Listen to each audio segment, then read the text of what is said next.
Assalamualaikum warahmatullahi wabarakatuh.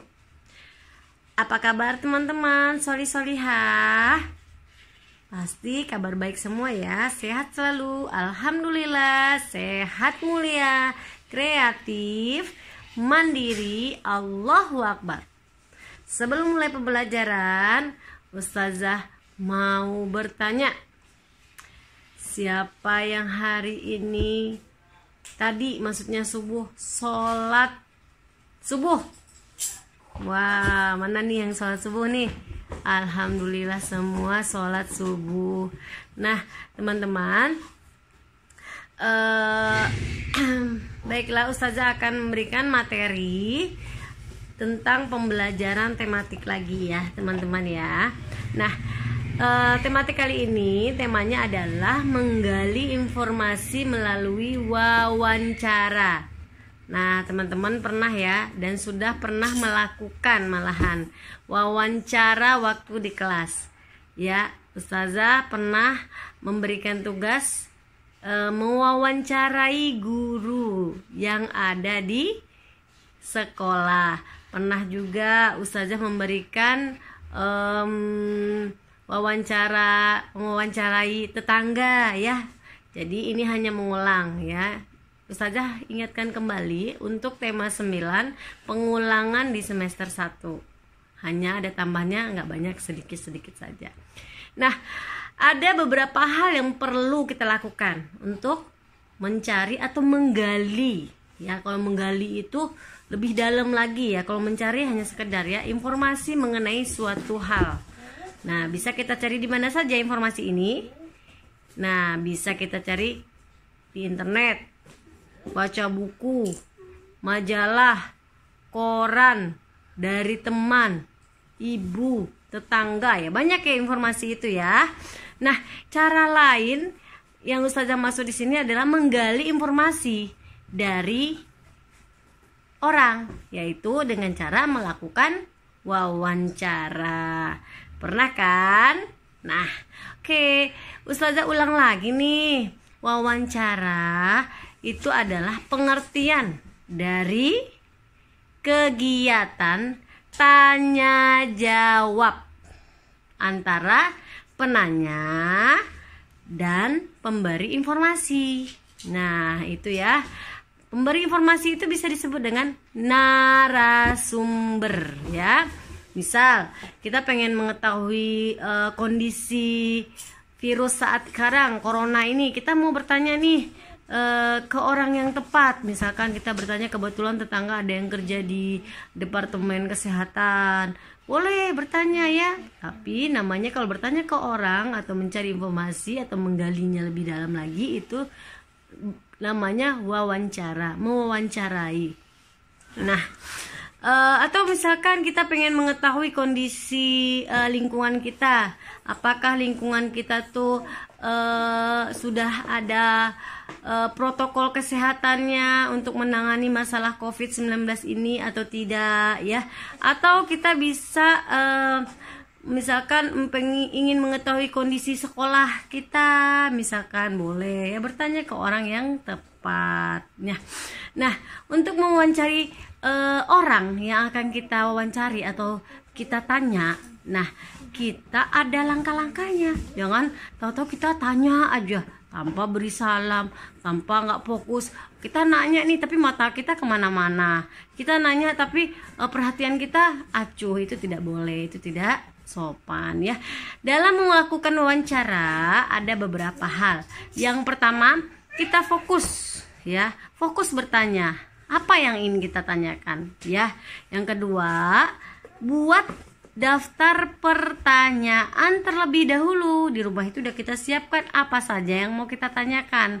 3, menentukan narasumbernya. Setelah kita buat daftar pertanyaan, misalkan kita bertanya ke Pak RT nih masalah lingkungan, protokol kesehatan di tempat tinggal kita. Kita buat apa nih yang mau kita tanyakan ke Pak RT, biar nanti kita buat tabel, boleh pakai tabel, boleh ya, biar nanti kita nggak malu gitu ya. Kita bingung atau kita merasa kagok ya, apa ya bahasanya, merasa hilang ini ya, kadang kita grogi gitu ya. Jadi kita buat tabelnya ya, apa aja nih, satu apa yang mau ditanyakan, dua apa, tiga apa, empat, dan seterusnya ya. Terus yang keempatnya langsung kita datangin rumahnya, kita lakukan wawancara. Nah, setelah kita melakukan wawancara, pada saat itu apa yang kita lakukan? Mencatat hal-hal yang disampaikan narasumber. Ya, misalkan kita bertanya tentang, Pak, bagaimana protokol kesehatan di lingkungan kita, apakah sudah tepat atau belum. Nah, nanti ketika Pak RT itu memberikan jawaban, kita catat ya, biar apa, tidak lupa. Boleh Pak direkam, boleh dicatat. Sekarang kan teknologi udah canggih ya. Kalau yang Ustazah lihat di TV, mungkin teman-teman juga lihat, kebanyakan mereka tidak mencatat lagi, mereka merekam ya. Nah, setelah kita tanya apa yang kita pertanyakan, nah kita buat kesimpulan dari hasil wawancara tersebut. Nah, jadi kesimpulannya apa kita buat ya di buku ya, begitu ya. Nah, itu untuk wawancara. Nah, pada saat wawancara kita juga harus ucapkan salam dulu, bertanya kabarnya bagaimana ya, minta waktunya, misalkan assalamualaikum, kabarin dulu sebelumnya, assalamualaikum, misal ya ini Pak RT, misal assalamualaikum Pak RT, perkenalkan namanya siapa, nama saya misalkan Ilham, tujuan saya WA Pak RT karena saya mau mewawancarai. Nah, tulis tentang apa? Tentang protokol COVID-19 di daerah kita. Nah, boleh ya. Nah, nanti setelah buat waktunya juga, waktu dan tempat. Bisakah saya mewawancarai Pak RT di rumah Pak RT jam sekian? Adakah waktunya untuk saya? Atau apakah Pak RT bersedia tidak? Nah, kita tanyakan dengan bahasa yang santun. Nah, nanti kan dibales. Nah, setelah itu, setelah kita buat janji, nah baru kita datangi. Dan setelah kita selesai, baru kita ucapkan terima kasih atas waktunya, baru kita ucapkan salam ya, begitu ya untuk wawancara. Tidak hanya Pak RT, boleh juga misalkan tokoh masyarakat lingkungan, boleh misalkan kita mewawancarai tentang bagaimana daerah ini nih kok belum ada pengajian, misalkan kita mau mengadakan nih, kita tanya dulu ke tokoh setempat, misalnya ada kiai, boleh tidak kita melakukan majelis taklim misalkan di sini gitu, boleh ya. Atau banyak ya wawancara itu ya, tidak hanya itu ya, tentang menanam bunga bisa, macam-macam ya nak ya. Nah, setelah itu kegiatan wawancara itu juga ada ya pekerjaannya ya. Wawancara itu tidak hanya kita, ternyata wawancara itu udah menjadi profesi bagi orang ya. Nah, wawancara itu tugasnya seorang wartawan. Jadi ada profesi pekerjaan yaitu seorang wartawan. Tidak hanya wartawan, kita juga boleh bertanya.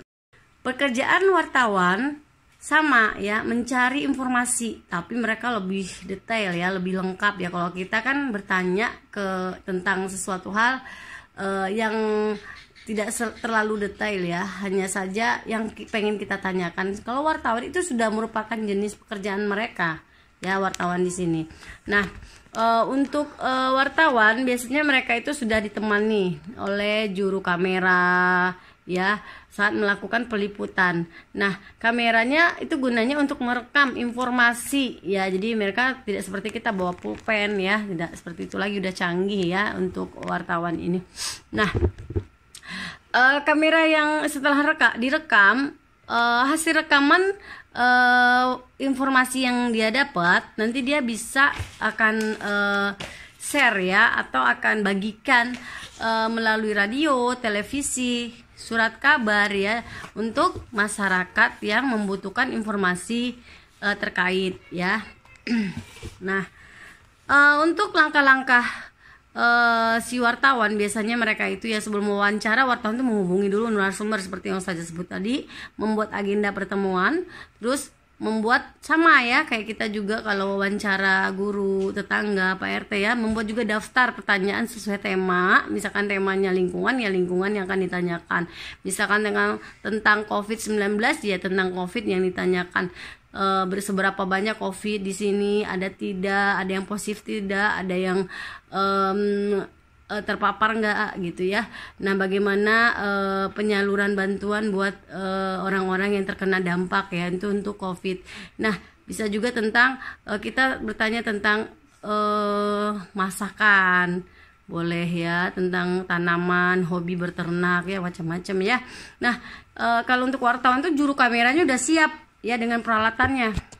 Nah, saat wawancara biasanya wartawan itu akan sama ya, yang pengen kita lakukan memperkenalkan diri terlebih dahulu ya, terus mengemukakan maksud dan tujuan mereka datang ya, terus mengajukan pertanyaan yang sudah disusun di tabel atau yang dirancang oleh mereka. Terus setelah itu mereka akan mencatat ya informasi yang didapat dari narasumber. Nah, setelah itu mereka akhiri dengan baik mengucapkan terima kasih, wassalam ya. Biar kesannya kita menjadi orang yang baik dan ramah ya. Nah, juru kamera itu akan merekam gambarnya ya. Nah, setelah wawancara, wartawan merangkum informasi atau membuat kesimpulan yang diberikan narasumber seperti yang Ustazah jelaskan ya. Nah, terus mereka cetak ya, diterbitkanlah artikel atau majalah ya, atau di share. Kalau di internet ada juga ya majalah online ya, di share ya lewat Facebook, sosmed lain ya, Instagram, Twitter dan lain sebagainya. Nah, setelah itu kalimat yang dibuat pun harus jelas ya, itu yang paling penting agar bisa dipahami dan dimengerti oleh orang. Misalkan ada teman-teman yang bertanya, Ustazah, boleh tidak saya wawancara atau diskusi mewawancari teman saya tentang pelajaran saya saat ini, misalkan sumber energi? Boleh ya, asal kalimatnya atau kata-katanya sesuai ya yang sudah dijelaskan langkah-langkahnya tadi. Nah untuk energi, Ustazah membahas sedikit tentang majalah manfaat energi matahari bagi kehidupan. Nah, untuk energi matahari ini juga pernah kita bahas dulu ya. Nah, matahari merupakan sumber energi yang dapat diperbaharui. Nah, kemarin kita bahas ada sumber energi terbagi dua, ada yang dapat diperbaharui dan ada yang tidak dapat diperbaharui. Salah satu yang dapat diperbaharui sumber energi itu adalah matahari. Nah, matahari itu ada sumber yang paling besar ya. Apa sumber yang paling besar untuk energi yang ada di bumi, karena nggak akan habis, beda dengan bahan bakar minyak bumi. Nah, tahukah kamu atau teman-teman itu apa saja manfaat dari matahari? Ayo, siapa yang tahu? Sebutkan 4 ya manfaat matahari. Kirim lewat voice note, Ustazah tunggu.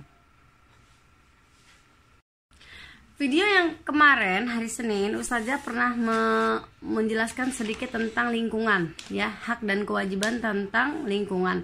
Nah, untuk mendapatkan lingkungan atau menikmati keindahan lingkungan atau keasrian lingkungan, kita harus melaksanakan yang namanya kewajiban. Nah, setelah itu keduanya harus berimbang ya, antara kewajiban dan hak. Nah, kemarin udah dijelaskan ya, hak kita apa saja. 1, misalkan hak di hutan ya. Misalkan hutan nih, hak kita apa? Mendapatkan apa kalau kita hutan? Kalau kita ketika di hutan atau kita dekat hutan, misalkan nih, mendapatkan udara yang segar ya. Terus yang kedua apa? Yang kedua, menikmati keindahan hutan. 3, memanfaatkan kayu, pohon sesuai aturan yang ada. 4, memanfaatkan tumbuh-tumbuhan sebagai bahan obat-obatan atau makanan. Ya, di hutan itu banyak beraneka ragam obat-obatan, jenis obat-obatan dan juga bahan makanan. Ya, bisa kita jadikan ya bahan makanan ya. Apa kewajiban kita? Itu kan hak kita nih, kita udah terima dari hutan tersebut. Kewajiban kita apa terhadap hutan? Nah, kita harus melakukan reboisasi. Apa itu reboisasi? Reboisasi adalah penghijauan kembali. Nah, teman-teman, kita sebagai bangsa Indonesia harus tahu itu apa reboisasi, karena kita adalah masa depannya orang tua kita. Nanti siapa tahu kita jadi orang-orang yang hebat nanti ya. Jadi menteri perhutanan. Jadi kita harus tahu bagaimana menangani hutan ini ya dengan cara reboisasi biar tidak terjadi banjir, tanah longsor dan lain sebagainya ya, bencana-bencana alam. Nah, kewajiban tadi apa yang pertama? Reboisasi. Yang kedua, tidak menebang pohon secara liar ya atau berlebihan. Nah, yang ketiga, tidak membuka lahan tambang secara berlebihan. Jadi semua yang berlebihan itu tidak baik. Nah, sekarang sungai lagi. Nah, kita ke sungai ya. Apa hak kita terhadap sungai? Menggunakan air keperluan secukupnya untuk mandi, mencuci. Terus apa lagi? Memanfaatkan aliran sungai. Nah, sebagai apa? Untuk kalau sungainya besar ya, seperti sungai yang di Musi ya, itu untuk transportasi. Ada juga sungai yang dijadiin pasar terapung ya di Indonesia ini. Nah, apalagi untuk manfaat sungai sebagai pengairan sawah. Nah, terus yang paling utama adalah sungai adalah untuk energi pembangkit tenaga listrik ya, pembangkit PLTA, pembangkit listrik tenaga air ya. Jadi bisa menghasilkan listrik seperti yang pembahasan kemarin ya. Nah, setelah itu kewajiban kita apa nih? Tadi kan hak nih, kita udah dapet bisa menggunakan air, memanfaatkan aliran sungai, memanfaatkan air sebagai pengairan sawah, bisa memanfaatkan air sebagai PLTA ya, pembangkit listrik tenaga air ya. Nah, kewajiban apa? Mengolah limbah ya, hasil buangan itu yang ke sungai kita olah. Ya, terus apalagi menanam tumbuhan. Jadi di sungai itu ada tumbuhan-tumbuhan ya, di sepanjang sungai itu bisa kita tanam ya biar asri lagi. Ya, terus apa? Tidak mendirikan bangunan. Jadi dekat-dekat sungai itu kita tidak boleh mendirikan bangunan ya. Terus apalagi yang keempat? Tidak membuang limbah sampah ke sungai. Ini ada sampah nih, mentang-mentang kita rumahnya tidak terlalu jauh, kita malas ke pembuangan sampah, malah kita buang ke sungai, itu tidak boleh. Itu perbuatan tercela ya, begitu ya teman-teman ya. Ustazah akan menjelaskan di buku tema 9. Lihat di sini di pembelajaran 2 ya. Di sini ada hak kita terhadap lingkungan. Seperti yang Ustazah jelaskan tadi. Ya. Di sini lihat teman-teman, isi, baca dengan baik, pahami juga video Ustazah yang tadi, yang sebelum ini. Nih, menyediakan ruang terbuka ya. Juga itu salah satu membuat lingkungan nyaman dan asri ya. Nah, ini di sini ada, jika kita menanam pohon, itu akan mengikat air hujan sehingga mencegahnya terjadinya banjir.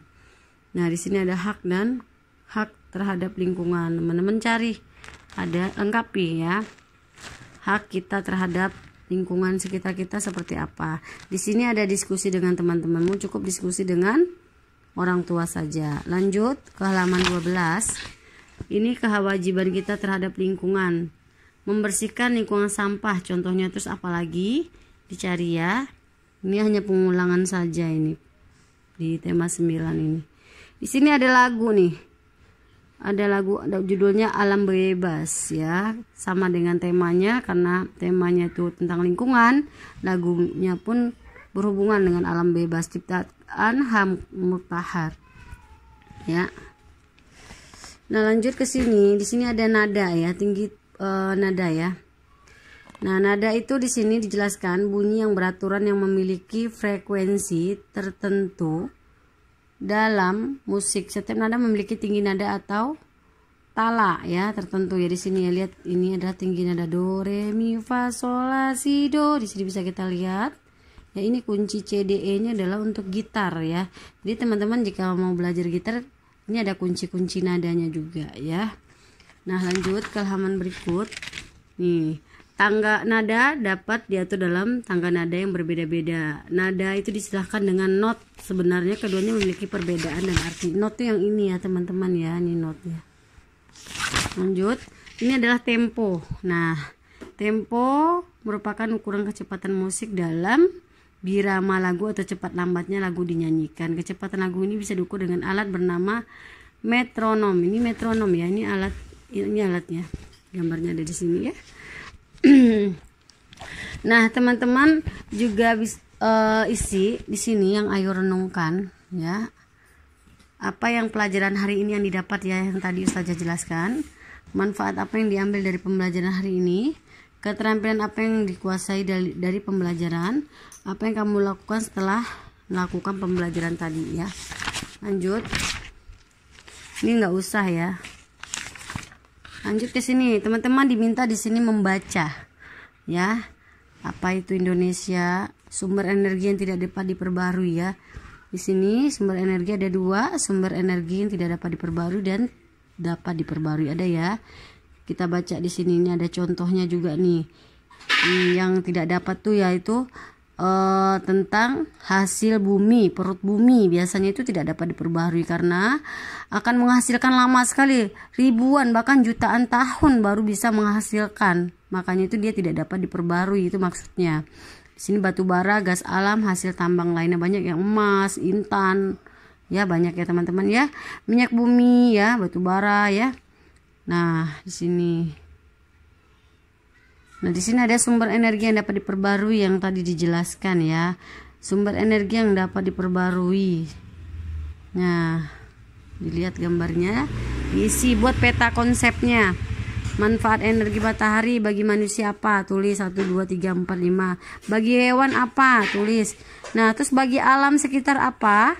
Bagi tumbuhan apa? Ya. Setelah itu di sini ada pertanyaan wawancara. Siapa narasumber? Nah, di sini adalah orang tua. Nah, di sini siapa aja? Setelah orang tua siapa aja narasumbernya yang mau akan ditanyakan? Misalkan tetangga, teman, sahabat, ya, saudara, ya silahkan bertanya. Boleh bertanya lewat WA ya, kirim WA karena tidak mungkin mendatangi ya kondisi COVID seperti ini. Nah, yang kedua, pertanyaan apa saja yang kamu ajukan untuk mendapatkan data kondisi lingkungan di lingkungan sekitarmu. Nah, ini daftar pertanyaannya. Tulis. Siapa nama bapak ibu misalnya kalau kita tanya ya. Hewan, misalnya ini hewan nih, tentang hewan dan lingkungan berarti ya. Berarti dia akan menanyakan hewan. Boleh jadi nomor 3-nya hewan apa yang dipelihara. Ya, bisa ya. Ini bisa kita cari. Nah, tulis wawancaramu dalam bentuk laporan. Nih, ini ada laporan tabel yang saja jelaskan tadi. Tanggal wawancaranya. Terus data hasil wawancara. Boleh apa aja ya temanya ya. Boleh tentang COVID-19 yang lagi sekarang ini. Terus misalkan tentang protokol kesehatan di lingkungan, boleh ya. Tulis nama narasumbernya. Apa pertanyaan kita? Apa jawabannya? Ini ada 10 ternyata narasumbernya. Tulis, cari WA misalnya mau tanya ke Rehan, tempat tinggalnya berbeda. Misalnya mau nanya tentang COVID atau protokol kesehatan di daerah lingkungannya. Boleh ditanya, atau mau nanya ke saudara kita yang tinggal di Jawa lewat WA, atau yang di Lampung, atau yang di Jakarta, boleh ya. Misalnya di si tante, bibi ya, boleh ya. Tetangga ya. Ini ada 10 nih ya, boleh diisi. Terus, nah di sini adalah merenungkan pelajaran hari ini, manfaat yang kamu ambil dari pembelajaran ini, maksudnya yang wawancara ini ya. Ini juga, ini bekerja sama dengan orang tua.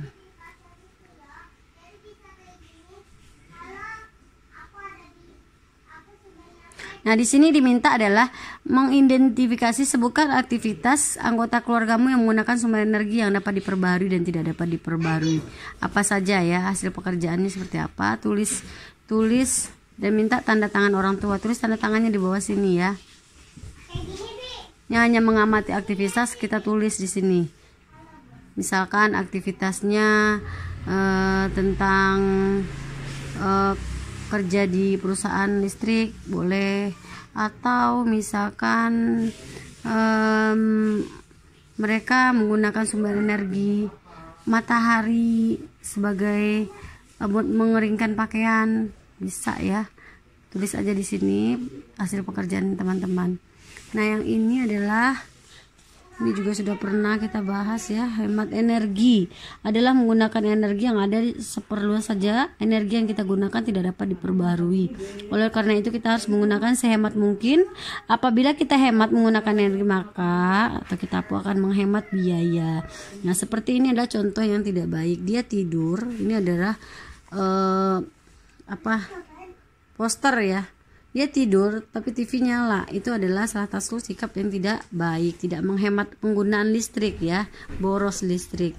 Karena listrik itu merupakan energi yang tidak dapat dilihat, namun kita rasakan saja manfaatnya. Bisa nggak dilihat listrik? Tidak kan? Nah, listrik itu berpengaruh pada kehidupan manusia. Nah, kalau panas ada kita nyalain kipas. Kalau misalnya kita pengen air hangat, sekarang panas nih, kita sekarang musim hujan misalkan pengen air hangat, nggak perlu masak, ada namanya heater. Heater itu alat biar airnya itu panas, air keran kamar mandi kita panas ya. Nah, jadi listrik ini sangat penting sekali. Atau mau bikin kue tinggal mixer, mau bikin jus tinggal di blender ya. Nah, ini juga nih. Nah, listrik itu kita dapat dari pembangkit listrik tenaga air PLTA. Bisa ada juga sekarang pembangkit listrik tenaga surya ya. Nanti ini juga udah pernah dibahas nih. Ada alatnya itu ya. Jadi dengan tenaga matahari ya. Kalau tenaga air dengan air. Ada lagi pembangkit listrik tenaga uap ya, juga itu pakai uap ya. Nah, di sini bisa kita jawab pertanyaannya. Ini ada langkah-langkahnya untuk kita berhemat, tidak menyalakan lampu di siang hari, menyalakan lampu hanya seperlunya, lampu dinyalakan maksimal cuma 10 jam sehari, matikan elektronik jika tidak digunakan, menggunakan listrik seoptimal mungkin. Di sini bisa kita jawab pertanyaannya. Nah, ini adalah bacaan yang di depan. Nah, di sini minta temukan ide pokok dan kalimat pendukung tiap-tiap paragraf. Ini ada 1, 2, 3, 4, 5 1, 2, 3. Nah, ini ya teman-teman, ini maksudnya yang ini. 1, ini teksnya adalah judulnya hemat energi, hemat biaya. Ada paragrafnya, ada 1. Lihat huruf besar di awal, itu adalah paragraf pertama. 1, paragraf kedua, contoh. Paragraf ketiga adalah untuk, dari untuk. Keempat, keberadaan. Yang kelima, oleh ya. 5 ya, 1, 2, 3, 4, 5. Tentukan ide-ide pokoknya. Ini udah pernah kita belajar, atau gagasan utama, ide pokok itu ya. Nah, baru kalimat pendukung atau apa? Gagasan pendukung sudah pernah juga dipelajari ya. Benar ini. Nah, ini adalah kewajiban-kewajiban kita ya. Kewajiban terhadap sumber energi di sini dibaca juga. Jelas ya, di kehidupan sehari-hari kewajiban manusia seperti ada 5. Menghemat energi, menggunakan seperlunya, memanfaatkan teknologi dan peralatan yang ramah lingkungan, menjaga dan melestarikan alam, melakukan reboisasi, menggunakan energi alternatif. Apa energi alternatif? Energi angin, air, matahari, untuk menggantikan energi yang tidak dapat diperbaharui. Ini adalah hak memanfaatkan, ini adalah kewajiban. Ini adalah hak ya, haknya ya, hak kita, kita bisa mengelola energi tersebut ya. Hak untuk mengelola ada di yang selama kita tidak melanggar undang-undang dan merugikan orang lain, yaitu hak kita ya. Ini adalah kita identifikasi ya perbuatan orang-orang di sekitar kita. Mungkin kita pernah lihat contoh orang yang boros energi seperti apa, contoh orang yang berhemat energi seperti apa. Diisi ini ada 5 nih. Nah, setelah itu baca nih, ada lagi teks nih. Rajin-rajin membaca ya nak. Kalau kita sering-sering membaca, insya Allah kita mendapat ilmu dari hal yang kita baca. Ini adalah manusia dan lingkungannya. Ini manusianya, nih lingkungannya di gambar tersebut. Dibaca teks ini. Setelah kita baca, lengkapi peta pikiran. Ini adalah judulnya, manusia dan lingkungan. Sudah pernah juga kita bahas peta pikiran ini. Ini lingkungan memiliki daya pendukung bagi kehidupan. Apa maksudnya? Ini menulis maksudnya saja. Ini juga sikap apa yang seharusnya dilakukan manusia terhadap lingkungan. Ini hanya sikap. Nah, mengapa manusia harus baik terhadap lingkungan? Pertanyaan ini ada semua di teks. Jadi kita biasakan membaca teks terlebih. Untuk tematik itu saja ya. Selanjutnya kita akan pembelajaran berikutnya adalah matematika.